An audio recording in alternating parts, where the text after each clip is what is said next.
Machi 4 tunamkumbuka Mtakatifu Kasimiri, mtoto wa Mfalme Kasimiri wa 4 wa Poland na Elizabeti wa Austria. Alijulikana kwa unyofu wake mkubwa, unyenyekevu na kujitolea kwa imani ya Kikristo. Licha ya kuwa mrithi wa kiti cha ufalme wa Poland na Lithuania, Kasimiri hakuvutiwa na kutafuta mamlaka au utajiri. Alihisi furaha katika maisha rahisi na ya kiroho, akizingatia maombi, huruma na kuwahudumia watu.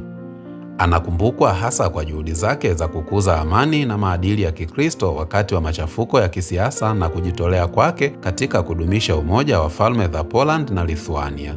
Yeye ni mtakatifu mlinzi wa Poland, Lithuania na vijana, na maisha na urithi wake bado yanaendelea kuwa chanzo cha msukumo kwa wengi, hasa kujitolea kwake kwa imani na huduma kwa wengine. Kuna mengi ya kujua kuhusu watakatifu. Tafadhali tembelea mitandao yetu ya kijamii.